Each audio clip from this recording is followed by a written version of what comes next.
Nem podia. Eu nem percebi. Não tem problema. Eu falei para ele, mas... Vamos fazer o seguinte, eu só vou voltar aqui as nossas transparências aqui, o slide, e depois a gente volta um pouquinho. Bom, como foi falado, hoje nós vamos estar tratando da êxtase, né? Do êxtase, que é o item número 6 da emancipação da alma, né? Depois a gente viu, aqui tem o significado do êxtase no dicionário da língua portuguesa, então aqueles que tiverem o interesse de saber mais, é só parar nesse momento e ler, né? Depois, o que Kardec fala na instrução prática sobre as manifestações espíritas, né? Então, no vocabulário espírita é possível saber êxtase, e aí sim a gente pode comparar com o que a gente viu no vocabulário, segundo o dicionário, né? E aí a gente entrou, né, no que é a diferença entre o êxtase e o sonambulismo. Quando Kardec pergunta, e aí os espíritos falam, o êxtase é o sonambulismo mais apurado, a alma do estático é mais independente, porque como foi visto anteriormente na definição das instruções práticas lá, né, sobre as manifestações espíritas, ali fala que o espírito, quer dizer, a alma, ela está emancipada e vivendo muito mais o mundo dos espíritos do que o dos encarnados. Na verdade, naquele momento, ela está vivendo totalmente o mundo dos espíritos. E aí, quando ele pergunta, é possível, o espírito do estático penetra realmente nos mundos superiores? E aí dá até assim, aquela alegria, fala, nossa, então eu posso ir, se eu entrar em êxtase, eu posso ir até um mundo superior, onde só tem espíritos superiores, posso dar lá uma olhadinha, posso conhecer como é que eles vivem, né? E os espíritos falam, sim, ele os vê e compreende a felicidade dos que os habitam. Então tem a felicidade naquele mundo. Ele pode comprovar isso. É por isso que desejaria permanecer neles, porque o estático, se bobear, ele quer ficar por lá mesmo, né? Agora vem aqui abaixa o vapor da gente, né? Mas há mundos inacessíveis aos espíritos que não estão bastante depurados. Então, como eu me encontro nesse grupo de espíritos não bastante depurados, eu vou ter que esperar um pouco mais para conhecer o mundo superior, para fazer aquela visitinha que eu achei que eu podia fazer, né? Então, é possível ir até outros mundos superiores, mas tem que ter digamos assim, o visa, né? O nosso tem que ter o visto para poder ir para lá. E o visto, naturalmente, é a evolução moral. Mais para frente, a 441, quando o estático exprime o desejo de deixar a Terra, fala sinceramente e não o retém o instinto de conservação? Olha que pergunta interessante. O instinto de conservação é aquele que quando, por exemplo, no sono, né, nós estamos tendo um sonho e acontece qualquer coisa, um barulho, acontece alguém que mexeu no corpo da gente, assim, tocou, né? Ou então faz frio, ou tem algum tipo de ameaça, imediatamente a gente volta, porque faz parte do instinto de conservação nosso, para preservar a nossa vida, a nossa experiência reencarnatória. Então, imediatamente a gente volta, né? Então, peraí. Então, ele pode passar por cima do instinto de conservação? Aí os espíritos falam, isso depende do grau de depuração do espírito. Se ele vê a sua posição futura melhor que a vida presente, faz esforços para romper os laços que o prendem à Terra, que o prendem à Terra. Então, se ele ainda está numa situação não de grande evolução, ele vê tudo aquilo e fala, aqui que eu quero ficar. Tchau para todo mundo, eu quero ficar nesse mundo, né? Então, essa seria a postura dele. Agora, Kardec pergunta, se abandonarmos o estático a si mesmo, sua alma poderá abandonar definitivamente o corpo? Ou seja, ele pode desencarnar? Aí os espíritos falam, sim, ele pode morrer, e por isso é necessário chamá-lo, por meio de tudo o que pode prendê-lo a este mundo, e sobretudo fazendo-lhe entrever que, se quebrasse a cadeia que o retém aqui, seria esse o verdadeiro meio de não ficar lá. Não adianta forçar a barra, porque ele não vai ficar lá, né? Onde ele está vendo que ele seria feliz. Então, aí, é melhor que ele não faça isso. Agora, também, por outro lado, como os laços estão muito tênues, muito fracos, esse laço que os prende, que prende o corpo à alma, então ele não tem esse de instinto de conservação. Então, pode mexer no corpo, pode fazer o que for lá, ele não volta que nem quando está no sono. Então, o estático, ele, como a gente viu até agora, ele é mais profundo, é uma emancipação mais avançada e tem seus comprometimentos. Eu, algumas vezes, penso assim, puxa, quem sabe se a gente fizesse alguns trabalhos de sonambulismo, detectar algum sonâmbulo, né, para se utilizar disso para cura, né, do tipo assim, de diagnóstico de doenças, por exemplo, né? Não por curiosidade, né, mas fazer alguma coisa útil. O que me assusta é isso aí. Será que eu vou ter condições de trazer um estático quando ele está forçando a barra para ficar onde ele está, né? Então, aí é melhor ficar com a mediunidade, com os trabalhos mediúnicos e depois, né, passar para, quem sabe um dia, mas aí, né, com a devida assistência. Sim, Benito? Estou levantando a mão aqui, tá? Então, é possível o estático desencarnar pela própria vontade ou por alguém que está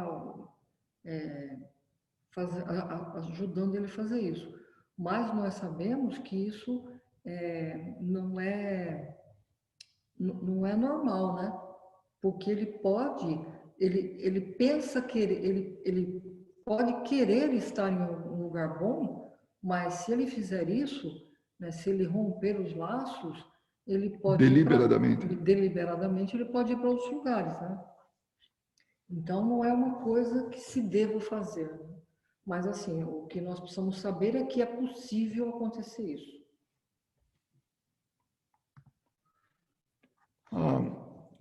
O item 443, há coisas que o estático, a pergunta na verdade, há coisas que o estático pretende ver e que não são evidentemente o produto de uma imaginação excitada pelas crenças e preconceitos terrenos. Tudo o que ele vê então, não é então real. Essa parte ela é muito interessante. Inclusive hoje nós vamos ler uma comunicação do ano de 1859 de um cientista da época, um cientista sueco, né, Swedenborg, Emanuel Swedenborg. E nós vamos tratar dessa parte final aqui que nós estamos estudando agora, né? Então a pergunta é assim: então pode ser produto da imaginação o que o estático está vendo? Nem tudo é real? Aí os espíritos falam: o que ele vê é real para ele. Mas como o seu espírito está sempre sob a influência das ideias terrenas, ele pode ver a sua maneira, ou, melhor dito, exprimir numa linguagem de acordo com seus preconceitos e com as ideias em que foi criado, ou com as vossas, a fim de melhor se fazer compreender. É sobretudo nesse sentido que ele pode errar. Bom, então vai uma pessoa e entra em êxtase, né? Então, lá no plano espiritual, ele vai ter uma experiência. Aquilo pode ser totalmente da imaginação dele. A experiência de Swedenborg foi que ele, num determinado momento, um belo dia lá aconteceu, como nós vamos ver, aconteceu a mediunidade, que ele chamou de mediunidade, porque ele viveu no século XVII, foi anterior a Kardec, anterior ao Espiritismo. Então, ele foi um daqueles precursores do Espiritismo. E aí, ele viu um senhor, ele teve umas visões que anteciparam lá, tudo isso, aí depois ele viu um senhor num canto assim da sala, tal, que ele achou que era Deus, e ele conversou com Deus. Então, aquilo era, na verdade, fruto da imaginação dele, como ele, depois de desencarnado, vem dizer que aquilo foi fruto da imaginação dele. Então, ele teve uma experiência de êxtase, mas não foi, mas saiu da cabeça dele. Ele interpretou tudo como de acordo com a cultura, o conhecimento dele, né? Da crença dele, inclusive. Então, como nós vamos estar vendo. Então, é isso que ele está falando aqui, né? Que o espírito está sempre sob a influência das ideias terrenas. E aí ele pode avaliar de acordo com isso. A pergunta 444 é: qual o grau de confiança que se pode depositar nas revelações dos estáticos? Então, são confiáveis ou não são? Aí, os espíritos falam, olha, os estáticos podem enganar-se muito frequentemente, sobretudo quando ele quer penetrar aquilo que deve permanecer um mistério para o homem, porque então se abandona às suas próprias ideias ou se torna joguete de espíritos enganadores, que se aproveitam do seu entusiasmo para o fascinar. Então, olha que interessante, eles podem ter visões, ou percepções, ou conclusões, enfim, podem estar tendo uma experiência e conclui daquele jeito. E até mesmo coisas que eles gostariam de saber, esses mistérios, né, que diz que dizem os espíritos. Então, aí alguns espíritos mistificadores podem se aproveitar disso e fazer dele joguetes. Tanto que Swedenborg, ele criou uma doutrina e teve muitos adeptos, baseado nas coisas que ele, na verdade, não viu, mas que veio da mente dele, né?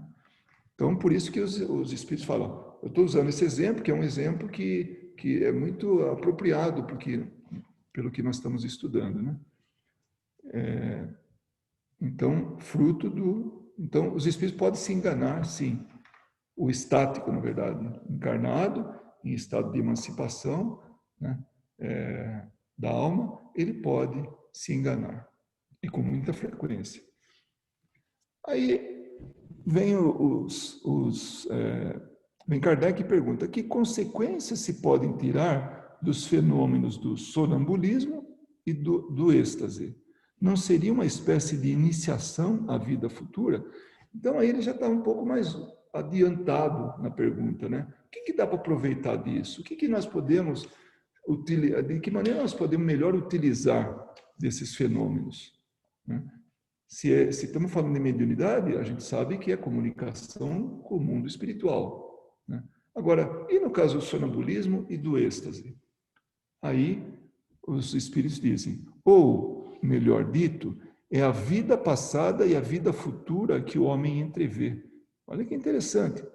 Então, eles têm acesso ao futuro, como também ao passado. Então, dá para ter essa visão. Aí a gente fala, mas peraí, então o destino é uma coisa fatal, é uma fatalidade, né? Temos que entender que tem alguma coisa que é imediata, tem alguma coisa que pode ser, sim, e deve ser passado, né, por aquela experiência. Então, é possível ver isso. E pode também recuperar ou ver vida passada, né? Que ele estude esses fenômenos e neles encontrará a solução de mais de um mistério que a sua razão procura inutilmente penetrar. Que razão é essa? É essa razão materialista. Então, vai um pouco além disso. Então, essa disciplina ou essa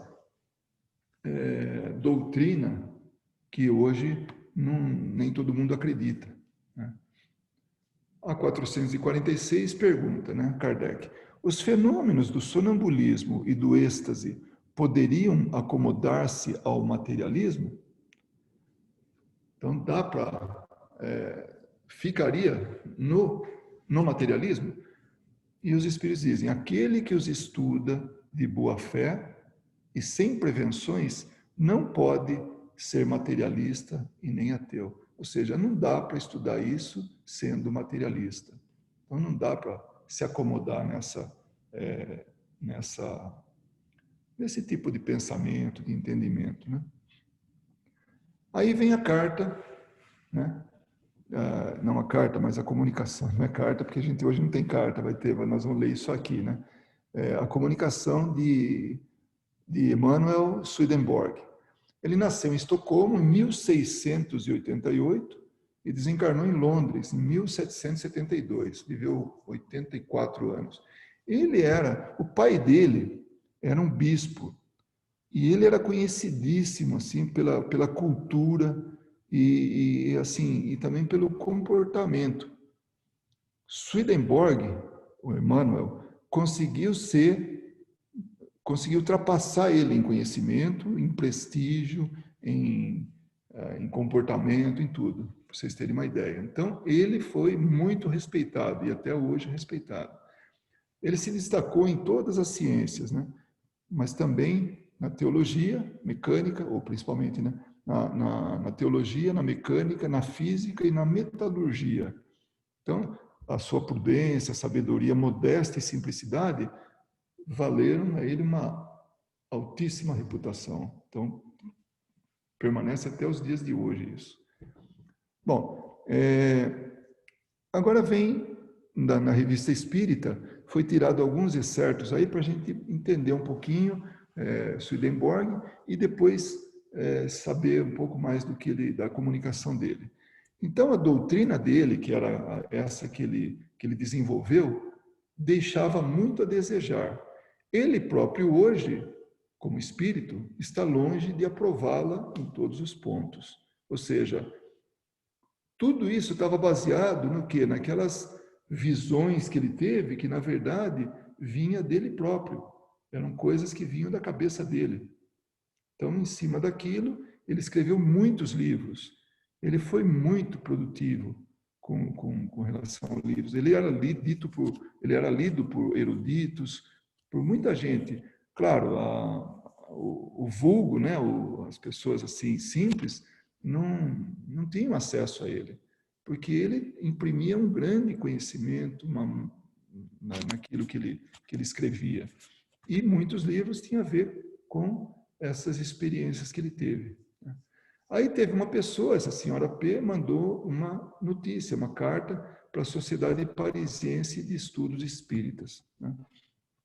E no meio dessa carta, bom, vocês podem ir buscar a Revista Espírita de novembro de 1859 e está como esse artigo, essa sessão da Revista Espírita de novembro desse ano, está como Swedenborg.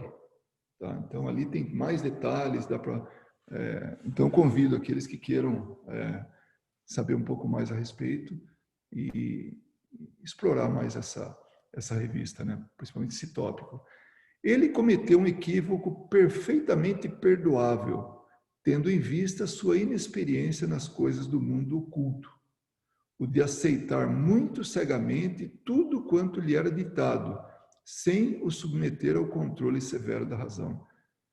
Kardec, ao contrário, só faz isso. Tudo submete ao controle severo da razão. E é o que ele nos indica. Não fiquem aí aceitando qualquer bobagem, não. Vai buscar a fonte, vai analisar, vai pensar a respeito, enfim, vai buscar, passa tudo pelo crivo da razão, do bom senso, né?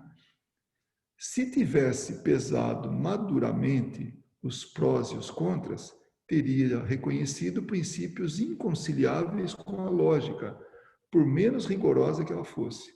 Então, não precisava de grandes esforços para perceber que a coisa estava sem pé nem cabeça que ele estava trazendo, naqueles preceitos dele, naquela doutrina dele. Então, se fosse se ele pensasse melhor, ele seguramente que ele não escreveria tudo aquilo. Hoje, provavelmente não teria caído na mesma falta, pois disporia dos meios de julgar e apreciar o valor das comunicações de além-túmulo. Ou seja, esse hoje, que era 1850 e pouco, né, depois de 57, já tinha informação que, se ele se valesse dessas informações, que era justamente as comunicações dos espíritos, ele poderia melhor avaliar e não teria caído, né, nessa falta. Teria sabido, por isso que ele fala no começo, ele cometeu um equívoco perfeitamente perdoável, tendo em vista a sua inexperiência nas coisas do mundo oculto. Ele não tinha, ele estava desbravando um terreno totalmente inexplorado ainda, né? Teria sabido que constitui um campo onde nem todas as ervas devem ser colhidas. Então, todas as comunicações, tudo aquilo que ele via, ele fez essa senhora fez uma comparação com ervas, né, com plantas, né? E que entre elas, ou entre umas e outras, o bom senso, que não nos foi dado à toa, deveria saber escolher. Então, escolher entre as ervas daninhas e as ervas boas, né? Porque ele fez essa comparação porque nós temos que sempre avaliar, porque está cheio, do jeito que tem gente brincalhona aqui, né? Gente mistificadora aqui, no mundo dos encarnados, também tem no mundo dos desencarnados. Aí vem, propriamente, a comunicação de Swedenborg, desculpa. Meus bons amigos e crentes fiéis, desejei vir aqui entre vós para vos encorajar no caminho que seguis com tanto ânimo relativamente à questão espírita. Que caminho que ele está querendo encorajar a gente? É justamente a busca da verdade, através da peneira, do filtro, do crivo, da razão. Vosso zelo é apreciado no mundo dos espíritos. Então, esse cuidado é apreciado lá no mundo dos espíritos. Então, Swedenborg está no mundo dos espíritos falando isso aí. Tá? Olha, é assim que são as coisas. Prosseguir, mas não, quer dizer, siga na doutrina espírita, mas não vos descuideis, porque os obstáculos vos entravarão ainda por muito tempo. Então, vai ter obstáculo por aí à frente, né? Assim como a mim, a vós não faltarão detratores. Há um século, que está falando de 1700 e pouco, né? Preguei o espiritismo e tive inimigos de todos os gêneros. Então ele, que não tinha ainda essa doutrina dos espíritos à mão, a maneira dele, ele pregou aquilo que ele acreditava, né? O espiritismo à moda de Swedenborg. E ele teve inimigos, e muitos. Também tive fervorosos adeptos, e isso sustentou a minha coragem. A minha moral espírita e a minha doutrina não estão isentas de grandes erros, que hoje reconheço. Então, toda aquela doutrina dele, hoje ele percebe que tinha alguns erros. Não ficaram sem erros. Assim, as penas não são eternas, bem o vejo. Então, ele não vai pagar por esse erro o resto da vida espiritual dele. Deus é muito justo e muito bom para punir eternamente a criatura que não tem força suficiente para resistir às paixões. Então, ele não teve forças para resistir tudo isso. Foi um erro, mas Deus não puniu ele por toda a eternidade. Ele, devido à influência católica, ele acreditou e colocou isso na doutrina dele, que haviam 3 lugares onde os espíritos vão parar. Aqueles onde vão os espíritos elevados, ou que se elevam, que é o céu, o equivalente ao céu. Aqueles que não tem jeito, porque andaram fazendo muita coisa errada, tal, vão para um inferno, um tipo de um inferno, né? E um intermediário lá, onde estavam os mais ou menos, que podia até sair tudo. Ou seja, pura doutrina católica.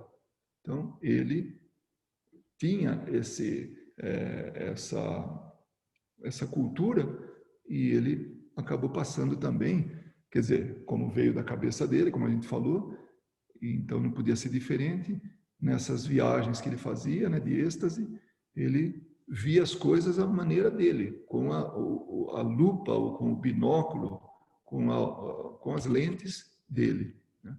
Então ele fala que Deus, não, na sua justiça e bondade, não pune eternamente a criatura, né? Então, coisa que que agora é contra aquilo que que ele pregava, né? Também aquilo que eu dizia do mundo dos anjos, que é o que pregam nos templos, não passava de ilusão dos meus sentidos. Aqui ele reforça que realmente era tudo da cabeça dele. De boa fé, ele não estava fazendo aquilo por maldade, né?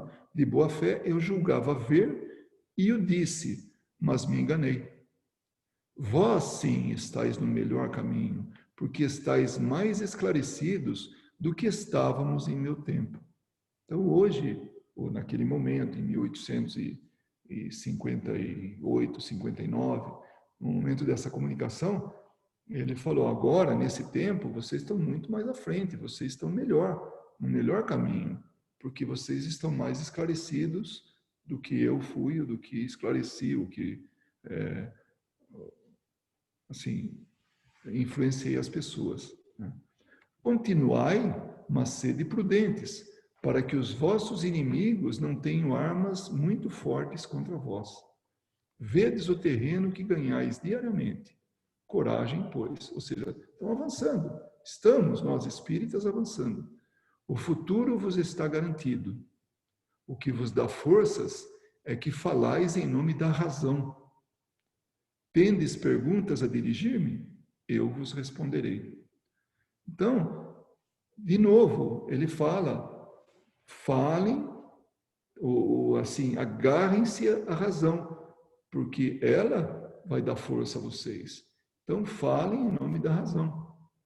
Então, coisa que ele não teve naquele momento, ele estava orientando. Então, olha que interessante, durante a vida dele, ele desenvolveu uma doutrina, e essa doutrina, ele não estava fundamentada na razão, na verdade, porque ela vinha de uma fonte ilusória, que era aquilo que passava na cabeça dele. Então, agora ele está se redimindo, né, se retratando daquilo que ele fez, se comunicando numa reunião mediúnica na Sociedade Espírita Parisiense. E aí vem as perguntas que Kardec fala, né? Então, em 1745, ele teve uma primeira experiência mediúnica, que ele teve primeiro êxtase dele. Até ele conta, ele descreve, né, na carta daquela senhora P, que não é identificada, e ali fala onde que ele estava comendo, comeu demais, né? E aí aquela pessoa que falou com ele, falou para ele não comer demais, e aí descreve tudo, né, como é que foi. Então, naquela experiência, ele estava em Londres, 1745, quando teve a primeira revelação. Vós a desejáveis? Então, já vos ocupáveis as questões teológicas? Ou seja, naquele momento, você queria isso? Você desejava isso? Você já estava envolvido com questões teológicas? Ele responde, já me ocupava com isso, mas de modo algum havia desejado essa revelação. Aquilo foi algo assim, espontâneo. Chegou e ele vivenciou. Ela me veio espontaneamente. Aí uma outra pergunta, porque são 13 perguntas que são feitas nessa ocasião, né?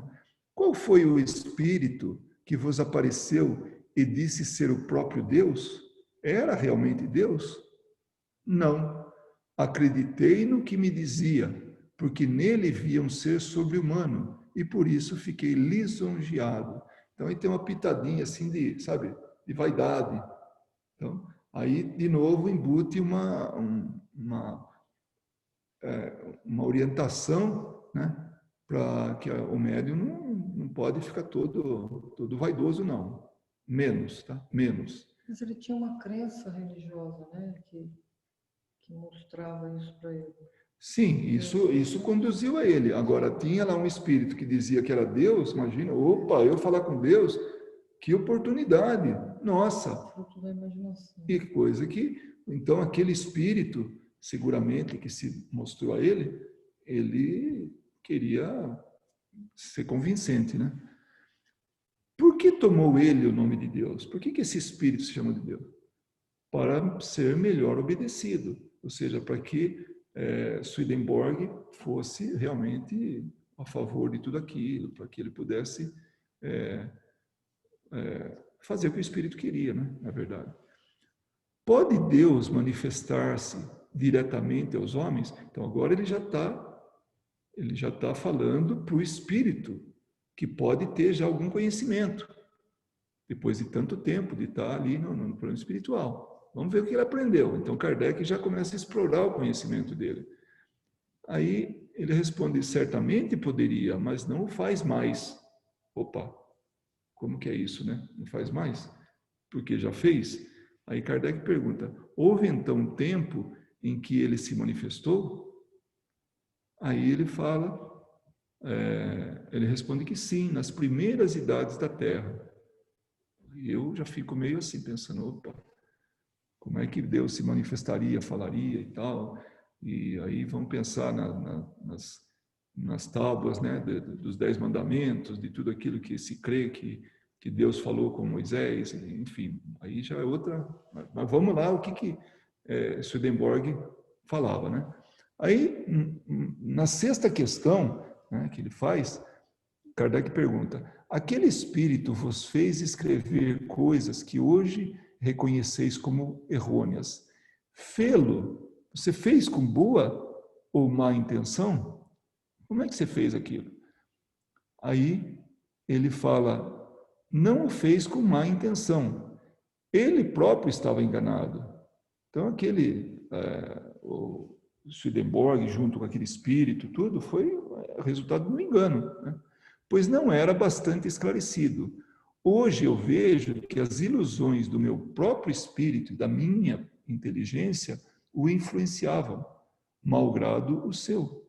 Entretanto, no meio de alguns erros de sistema, fácil é reconhecer grandes verdades. Então, se passar realmente por uma análise mais profunda, vai ver que o que é verdade e o que não é. Aí, na sétima pergunta que Kardec fez, né, dentre as 13, o fundamento da vossa doutrina repousa sobre as correspondências. Ainda acreditais nessas relações que descobrieis entre cada coisa do mundo material e cada coisa do mundo moral? É bom ler aquilo que ele falou ali antes, porque ele falava que cada coisa tinha uma correspondência. O homem correspondia ao espírito, o mundo material corresponderia a outra coisa. Assim. Então, essas eram as correspondências que ele falava com o mundo espiritual, que era parte da doutrina dele. Né? Aliás, que era a base, uma das bases da doutrina dele. Né? Aí, quando Kardec fala, escuta, essas correspondências são verdade? Você ainda acredita nisso? Ele falou, não acredito, isso é uma ficção. Como saiu da minha cabeça, é uma ficção, não é nada baseado na verdade. Aí Kardec pergunta, que entendeis por essas palavras? Deus é o próprio homem? Porque isso era uma das coisas que ele falava, né? Que o homem era Deus. E aí ele fala, Deus não é o homem é que é uma imagem de Deus, ou seja, uma criação de Deus. Por favor, desenvolvei o vosso pensamento. Fala mais sobre isso. Aí ele fala, digo que o homem é a imagem de Deus, porque a inteligência, o gênio que ele por vezes recebe do céu, é uma emanação da onipotência divina. Ele representa Deus na terra pelo poder que exerce sobre toda a natureza e pelas grandes virtudes que tem a possibilidade de adquirir. Então, olha que interessante.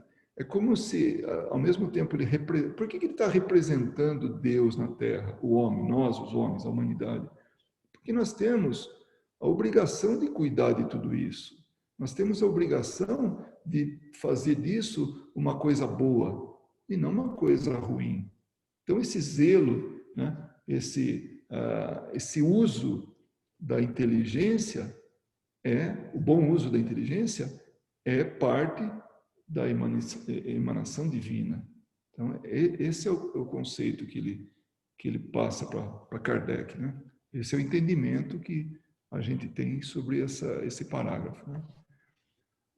Aí, Kardec fala, devemos considerar o homem como uma parte de Deus? Né? Então, aí ele fala, não. Isso agora ele falando. Não é mais o encarnado, mas sim o espírito, que já pôde analisar o que ele andou falando, né? O que ele andou produzindo. O homem não é parte da divindade, é apenas a sua imagem.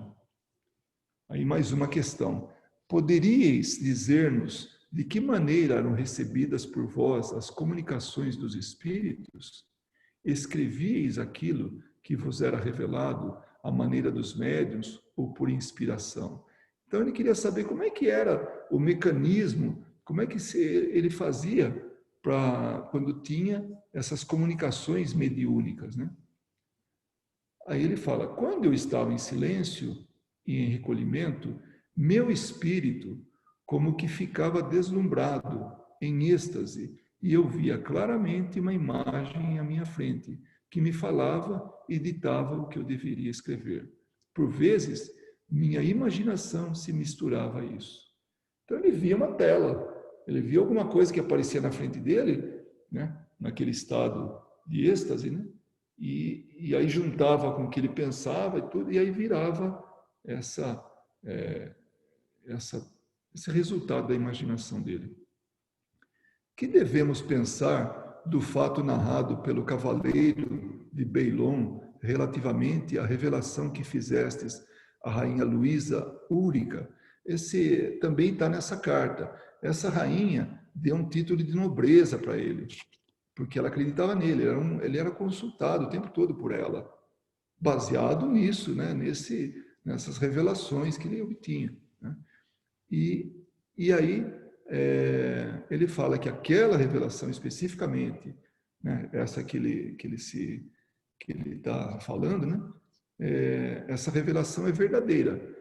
Beilon a desnaturou, então ela foi alterada, né? Ele fez uma revelação correta, mas só que esse cavaleiro foi quem modificou ali, né? Eu vos disse, daí vem a pergunta de novo, qual a vossa opinião sobre a doutrina espírita, tal qual é hoje? Então ele está perguntando, o que você está achando, né, da doutrina espírita? O que você pensa hoje? Aí ele já repete, inclusive, eu vos disse que estáis num caminho mais seguro que o meu, visto que as vossas luzes são, em geral, mais amplas. Então, tem muito mais informação do que aquela que ele tinha. Eu tinha que lutar contra uma ignorância muito maior e, sobretudo, contra a superstição. Então, queira ou não, ele foi um desbravador. Ele foi alguém que deu a cota de contribuição para a doutrina espírita. Então, era isso. Foi as 13 aqui, né? Perguntas, e eu acabei me entusiasmando, achando que tinha até mais aqui. E aí, o que acharam do êxtase?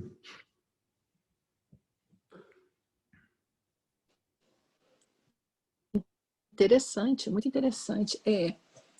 O livro dos médiuns é meio não, é bastante profundo, né? É diferente. Não, ela comentou dos médiuns em relação dos espíritos, foi isso que eu entendi. É isso, né, Kátia? Isso. Porque a Verinha já achou que você estava falando, ela já ia fazer algum comentário. Mas é isso mesmo. Quando a gente... Essa aqui, digamos, é a teoria. Nós estamos aprendendo o que se refere a tudo isso. Quando nós estamos no livro dos médiuns, que é a continuação do livro dos espíritos, e que se fosse aquele livro primeiro, se chamaria Instruções Práticas sobre as Manifestações Espíritas. Então, ele seria a consequência, assim, a continuação prática dessa teoria. É que, claro, depois disso veio o livro dos médiuns, que substituiu esse, que não deixa de ser isso. Então, a gente, quando está vendo o livro dos médiuns, quando está estudando, a gente vai estar vendo a aplicação de tudo isso, né? Que nós estamos hoje estudando. Ainda bem que nem todo mundo é sonâmbulo, nem tem Nem estático. nem estático, né? Não deve ser fácil. Né? Nem tanto o sonambulismo, né? Mas o estático ele é um pouco mais difícil, né? Porque ele se liberta totalmente do corpo, quase, né? Porque ainda existe uma ligação, mas ele pode gostar muito de onde ele for, né? E aí querer ficar lá, mas muita coisa não é permitido, né? Então. Pode falar, Inês. Eu acho que é um estudo muito interessante, porque um estudo leva ao outro estudo, né? Você está lendo, estamos estudando o livro dos espíritos, mas na verdade leva a um outro campo totalmente diferente do plano espiritual para explicar o plano espiritual. Então, assim, é muito fascinante. Não é aquela coisa que é só a parte espiritual, é como ele, né, o êxtase que ele entrava, não era, na verdade, aquele medianismo, né, aquele coisa assim. Então, é bem fascinante. Essa observação sua é interessante, Inês, porque ela nos faz lembrar que esse capítulo todinho, ele fala do animismo, né? Não tem a ver com o espírito, a menos que um espírito esteja envolvido. Esse de Swedenborg, aquilo podemos chamar de sonambulismo mediúnico, entre aspas, porque tinha um espírito envolvido. Então, tinha aquilo. Então, o espírito pode passar mensagem para ele, aí ele passa para o campo dos encarnados, né, através da doutrina que ele fez. Tudo. Então, isso podemos chamar de mediunidade, porque tinha espírito envolvido. Quando ele não, se fosse só ele, via, tal, vinha aqui, descrevia, e aí não tem nada a ver. Aí realmente é animismo. Então é o próprio espírito, a própria alma, né? Ânima, né? O animismo vem de ânima, de alma, é que está tendo a experiência. Então esse capítulo ele é como se fosse assim um parênteses no estudo de todo o outro, fala de espírito, esse aí fala de animismo, fala de alma, né? da atividade anímica. E é muito rico, né? Porque a gente fala livro dos espíritos, a maioria vai achar que só vai falar dos desencarnados, dos efeitos, do maravilhoso, né?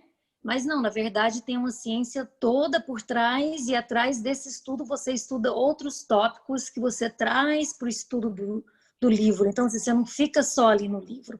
Para entender o livro, você tem que estudar outros tópicos para saber o que o livro está querendo expressar. Então, para mim, assim, é bem rico, é muito mais além do que só aprender o que existe além da matéria. Agora, se quiser um pouco mais além, se quiser se aprofundar, e aí é um outro mundo que se descortina, é a gente consultar, começa consultando, porque depois a paixão vira tão intensa que aí a gente começa a estudar. É a Revista Espírita. E ali a gente vê todo o progresso, o conhecimento que foi, sabe, acontecendo, as experiências, as comunicações com as pessoas, com outras casas, com outros lugares, aquilo que vinha. Então, é uma riqueza muito, muito grande. Então, a gente vê alguns casos, e aí começa, sabe, as lacunas começam a ser preenchidas. Por isso que realmente o Espiritismo ele é muito sério do ponto de vista que não basta dar uma olhada na superfície, arranhar a superfície e acha já que sabe tudo, porque é algo que cada vez a gente sabe mais, mas também tem mais coisa por saber, assim, é envolvente.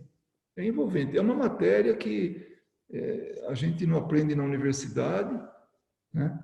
Mas é algo realmente riquíssimo. E é o preparo mesmo para a vida. Né? Vida, tanto material, essa vida, essa existência, ou seja, experiência reencarnatória, como a vida como espírito. Vai facilitar muito a nossa vida depois. Se vai. O estático, quando ele tem uma, como é que fala, um contato com outros espíritos, e ele traz a notícia, né, dos espíritos, aí a gente pode falar que é mediunidade estática, né? Mas a mediunidade, Kardec fala, esse tipo de mediunidade, a gente deve se realmente desconfiar muito, porque o estático, ele pode ser ludibriado pelos espíritos enganadores, tal, né? E é raro esse tipo de mediunidade a gente confiar, mas a gente só pode confiar quando a pessoa é totalmente, ela tem uma moral muito elevada, aí a gente pode confiar, né? Ele é confiável quando se tem essa moral, né? Mas, normalmente, o médium estático, se ele não tem essa moral elevada, né, e libada, como se diz, o estático, né? O estático, aí ele é utilizado pelos espíritos trapaceiros, né? Olha, sobre isso que a Verinha falou, é importante que a gente já tenha isso em mente. Nós temos algumas ferramentas, através do conhecimento, que a gente pode avaliar o que está ouvindo. Aí a gente pega uma palestra, se não é aquela pessoa que a gente sabe que é idônea, que é confiável, a gente pega um lá qualquer e já, né, vai na internet, fala, eu queria ver um assunto lá, e puxa o assunto relacionado com o espiritismo, né? Aí a gente fala, meu Deus, mas isso aqui não tá batendo, isso aí não está, sabe, não está lógico, não está coerente, ou seja, nós já temos esse discernimento, coisa que Swedenborg não tinha na época. Ele inventou uma coisa, não é que inventou, ele desenvolveu uma doutrina com muitos adeptos, e só que a fonte de onde saiu não era confiável, que era a partir dele mesmo, do conhecimento dele, da cultura dele, das crenças dele, né? Então, hoje não está tão difícil para a gente avaliar isso. Então, portanto, vamos seguir Kardec assim, sabe, 100% no que ele diz. Passe pelo crivo da razão, passe pelo filtro da razão. Não vá aceitando qualquer coisa, não. Então, hoje a gente já tem essa condição. Por isso que é um perigo a gente estar falando para as pessoas e não ter o devido embasamento, e aí um menos esclarecido vai lá, aceita aquilo como uma verdade, né? E pronto, já virou, e aquilo vai, é fake news, né? E vai e não para mais. Então, já que está na moda, né?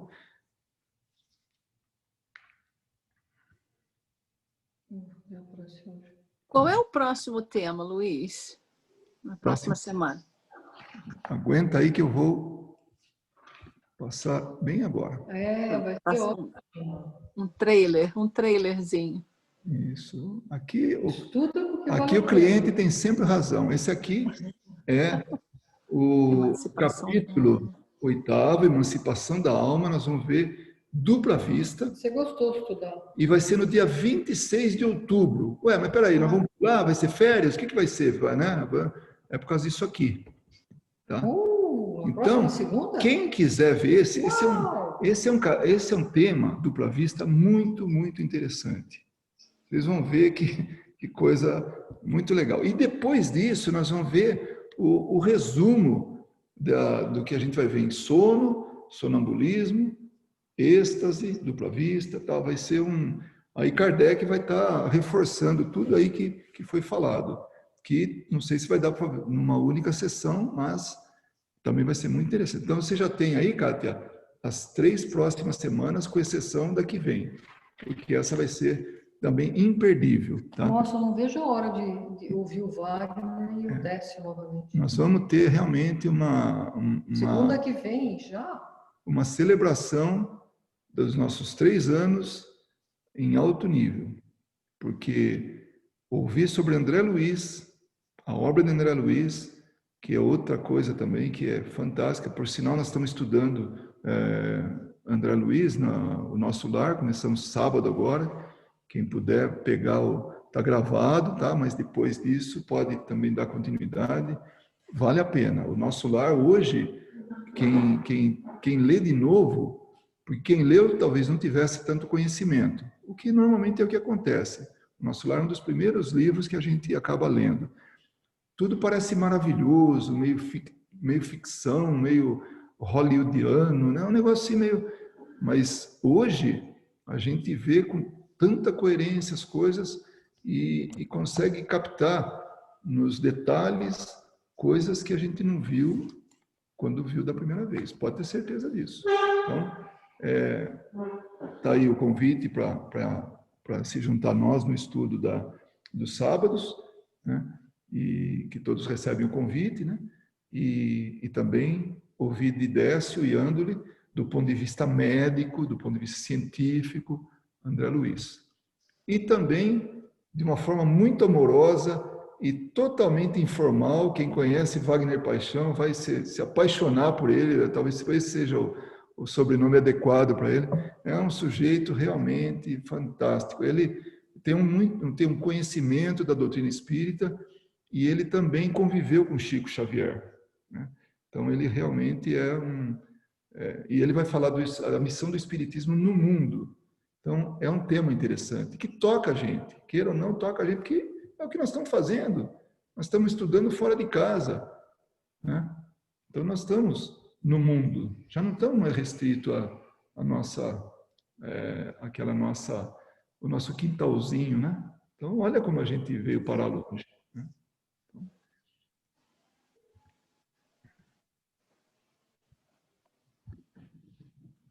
Isso é verdade, Luiz. Esse fim de semana, eu mexendo aqui na televisão, não na Netflix, no outro. Como é o nome, gente? Me ajuda aí. Zulu? Não. YouTube. E me deparei com uma entrevista de Hebe Camargo com Chico Xavier. Gente, olha, eu voltei no tempo. Olha, 1985. Hebe Camargo, Chico Xavier e Nair Belo. Todos 3 já estão no plano espiritual. Mas, olha, é de uma emoção ouvir Chico Xavier. Gente, eu chorava, sabe?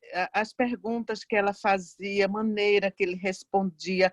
A impressão que eu tinha é que Emmanuel estava atrás dele. Sabe?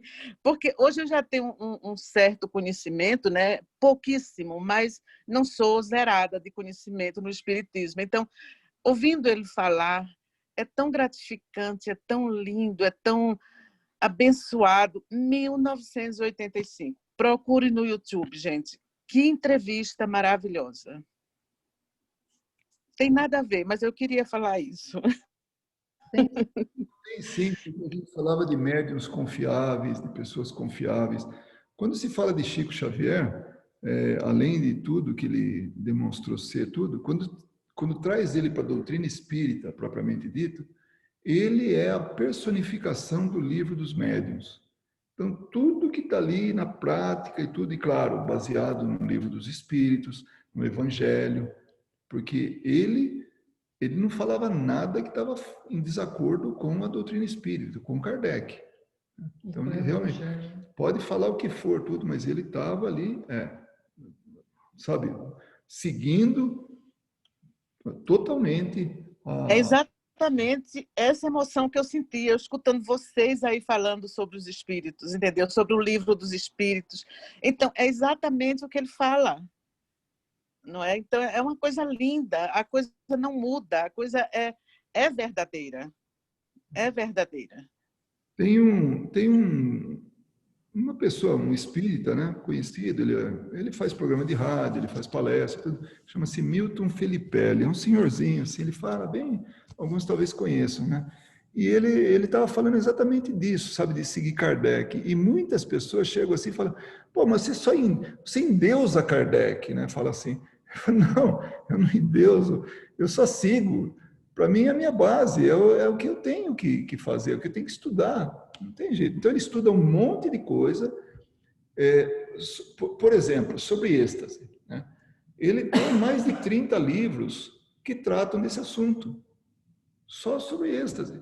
Então, ele conhece bastante sobre os perigos, sobre os resultados, sobre muita coisa. Mas a fonte original é Kardec. Então, isso que nós estamos estudando agora, esse parênteses, pode ver, é pouco. Se for pensar bem, é muito pouco. É um capítulo muito curto. Mas o conteúdo que está ali, o desmembramento que é possível, né, acontecer depois daquilo, é algo assim fascinante, é algo realmente que não dá para acreditar. Assim como quando a gente for ouvir o Décio falar sobre André Luiz, ele fala, olha, de uma linha dá para tirar um livro, né? Vai explorando aquilo e vai vendo, nossa, ele estava assim, além do tempo quando ele escreveu. Não existia ciência, medicina, nada, conhecimento quando ele estudou. Mas é claro, porque o mundo espiritual, ele veio antes do mundo material, desse mundo aqui que nós estamos falando, né? Da experiência reencarnatória. Então, tem tudo. Por isso que, às vezes, dá até para prever coisa. Vocês imaginem se não existe o que já existe aqui, o que já existe criado, inventado, se o mundo espiritual já não viu acontecer em outros mundos. Então, tudo é meio que praticamente, como é que chama? Não é presumível, predictable. Como é que é mesmo? Previsto, né? É previsível. Tudo é previsível. Não é que é tudo previsível, porque já tem experiência paralela, já tem outros mundos. Aí imagina, esses espíritos que já vivenciaram tanta coisa. Oi, Fernanda, pode falar. Não, eu só ia até fazer uma observação, porque eu estou lendo Entre Dois Mundos, e ele faz uma observação num dos itens, dizendo que ele não pode descrever porque não tem palavra no nosso dicionário que ele consiga transcrever aquilo. Né? Então, é uma coisa que vai além da nossa capacidade mesmo, né, de entendimento. Olha, é interessante isso aí que você falou, porque leva a gente a pensar uma coisa. Fala, peraí, palavra. Palavra é uma coisa assim inventada, um código, né, de comunicação entre os homens, verbal, né, o escrito, tal, mas e às vezes a gente não se dá conta, mas olha o número de línguas, de idiomas que tem no mundo. E não tem uma que seja completa, que fale assim, olha, essa aqui fala tudo. Essa aqui é aquela que consegue, assim, dizer, exprimir, como você falou, exprimir aquilo que realmente alguém quer falar, né? Então, vocês podem acreditar numa coisa. Palavra, essa que a gente fala escrita, ou essa comunicação falada ou escrita, e escrita, tem dias contados, não sei quanto tempo, mas vai chegar um momento que ela não vai ela não vai poder comunicar tudo aquilo. Então, nós vamos ter que achar um outro meio. E talvez aí, no nosso crescimento evolutivo, né, no nosso aprimoramento moral, a gente passe para outro campo, que pode ser o campo do pensamento, né? Então, aí sim a gente fala de espírito para espírito, de cabeça para cabeça, de mente para mente, né? Sem um intermediário que é falho. Não tem palavra ainda, não tem o que possa descrever exatamente. Nunca ninguém já teve esse tipo de coisa, que ele descrever algo e não consegue, e fala, nossa, está faltando palavra. Kátia, você abriu o microfone, fechou, se arrependeu? Não, não, você já falou. É que eu ia dizer, quando você comentou, a gente vai ter que inventar uma outra maneira, eu ia dizer, não precisa, a maneira já está inventada, que é o pensamento. Você tem acesso, né, a isso? Essa é a maneira. E aí não tem obstáculo na comunicação, né? Porque fica completamente aberto. Aí é realmente um livro aberto, é só ler. Né? Mas é engraçado, e eu sempre comento isso quando a gente fala da comunicação através do pensamento, porque todos nós já experimentamos de uma forma ou de outra com uma pessoa que nos é muito afim, essa comunicação através do pensamento. Ela pode ser bem breve, mas todos nós já experimentamos isso. Você só em olhar já sabe o que o outro quer te dizer. Isso aí acontece com as pessoas afins, né? As pessoas muito afins, muito parecidas, que se querem muito bem. E imagina, então, esse tipo de comunicação ser uma constante, né? Que você não precisa nem abrir a boca, é só olhar e o outro já sabe o que você está pensando. Então, é isso aí, né? É bom a gente agora se vigiar um pouco, porque quando a gente desencarnar, lá no plano espiritual, o pensamento fica assim, embotado pelo corpo físico, né? Então, lá é mais vulnerável. Mas aí é que tá, porque algumas pessoas são tão transparentes que mesmo que seja um estranho, você consegue ler a pessoa melhor do que outras, por exemplo, né? Há pessoas que a gente consegue ler, entre aspas, com mais facilidade do que outras, porque elas são mais transparentes. Então, você bate os olhos e você já sabe um pouco do caráter daquela pessoa e a pessoa nem abriu a boca ainda.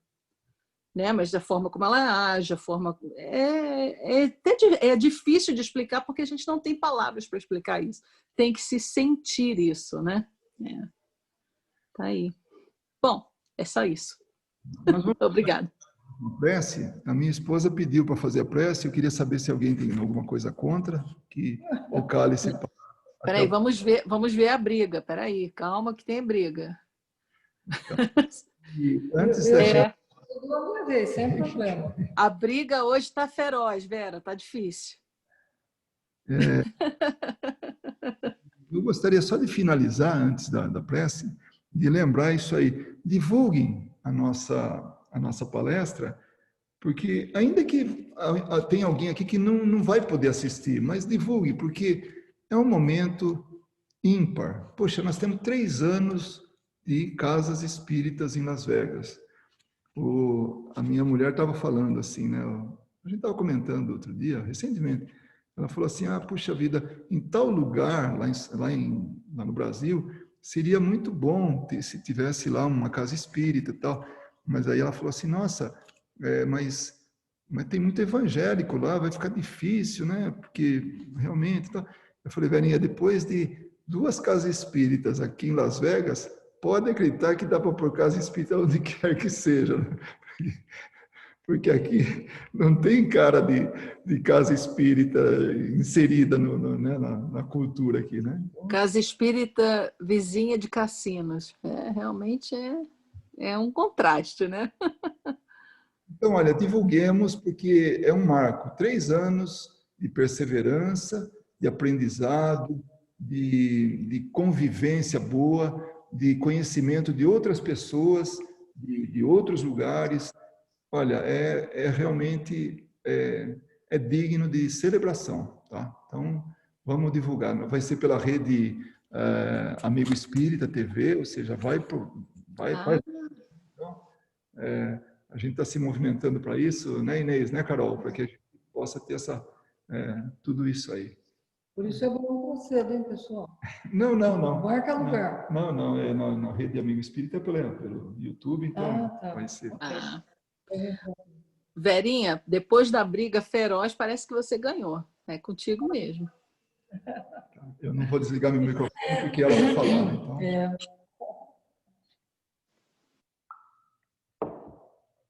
Ok. Obrigada, então, pela oportunidade que me deram, vocês todos.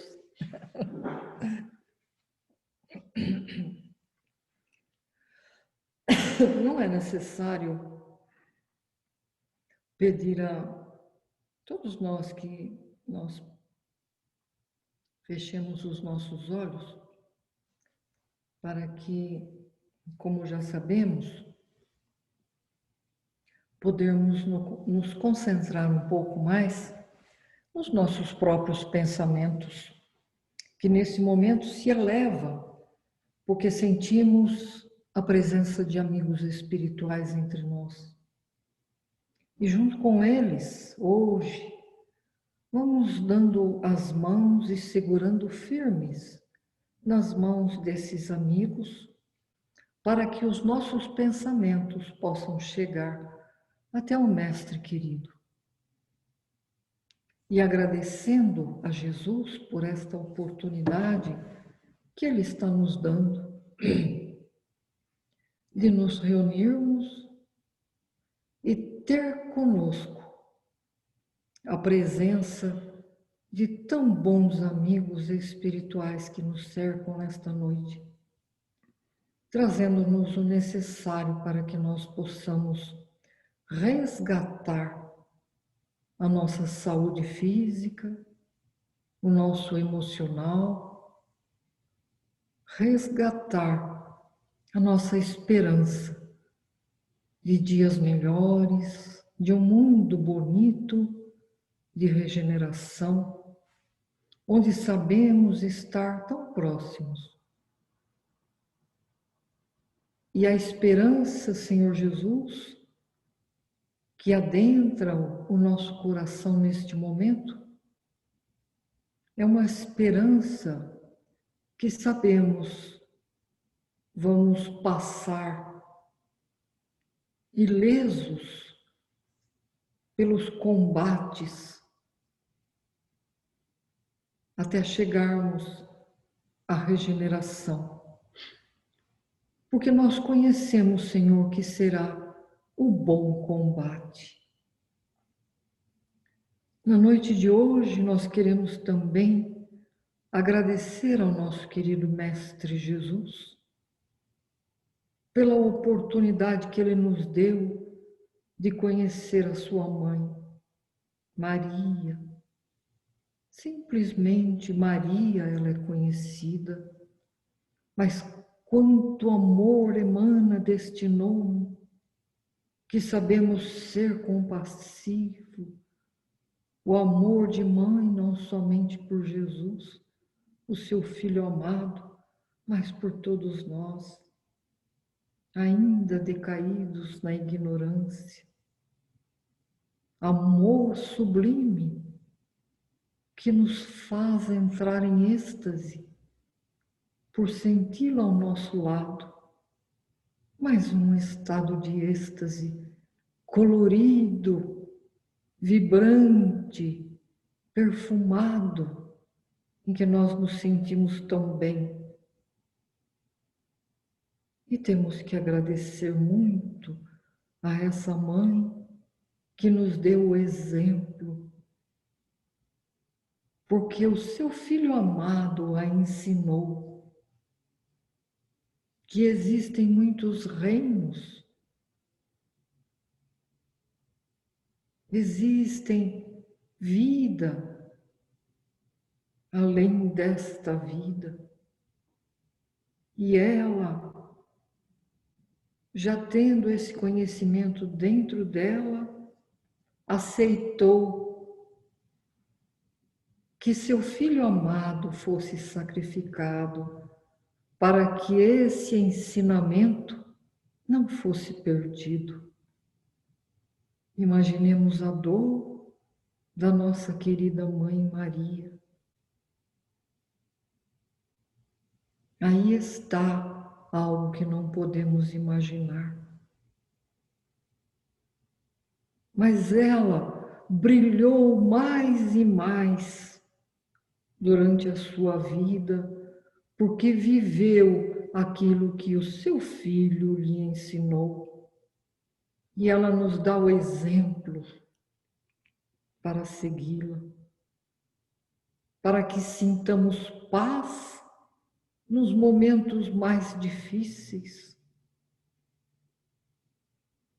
para que nós nos sintamos e estejamos em equilíbrio emocional nos momentos em que tropeçamos ou que os nossos olhos veem o mundo cheio de nuvens escuras. Nossa Mãe Maria está nos ensinando o verdadeiro amor. Mãe Maria está nos ensinando a ter esperanças, porque o seu Filho amado nos disse que estaria conosco até o fim dos tempos, dos séculos, até que cumprisse as leis individuais para cada um de nós. Ele estaria conosco até o momento em que não mais precisássemos das mãos dele para nos guiar, porque nós próprios nos guiaríamos com o conhecimento que ele nos trouxe. Assim, nesta noite sublime, em que lembramos Mãe Maria, que a sua luz e o seu amor permaneça em nós durante a noite, para que possamos estar todos juntos, elevando o nosso pensamento em preces, hoje particularmente pela vozinha da Carolina, Dona Elvira. Quem sabe ela permita que todos nós possamos estar com ela, mesmo que ela esteja dormindo, descansando da fadiga dessa escola bendita, mas que é tão difícil de vivê-la. Que nós possamos todos estarmos juntos, acompanhando o sono agradável que essa vozinha está tendo, acompanhada pelos seus amigos, pelos seus benfeitores que a estão amparando. E oxalá, Mãe Maria, nós possamos também receber o abraço sincero dos nossos familiares que já se foram, que sentimos tantas saudades. E que nesse abraço nós possamos despertar para um dia cheio de paz e alegria, porque tivemos uma festa durante a noite, de estarmos com pessoas queridas. Se necessário, já que vamos estar todos juntos, Mãe Maria, que nós possamos nos unir em orações para os necessitados, para os doentes da alma, tanto no plano físico quanto no plano espiritual. E que as suas mãos, Mãe Maria, nos abençoe, hoje, agora e sempre, trazendo-nos a coragem para que nós possamos seguir em frente neste caminho que escolhemos, de estarmos juntos, estudarmos juntos e progredirmos juntos. Obrigada, Mãe Maria, por estar conosco. Que assim seja. Agora, Senhor. Assim seja.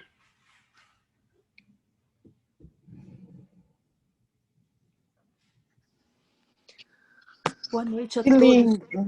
Boa noite. Obrigada, linda oração.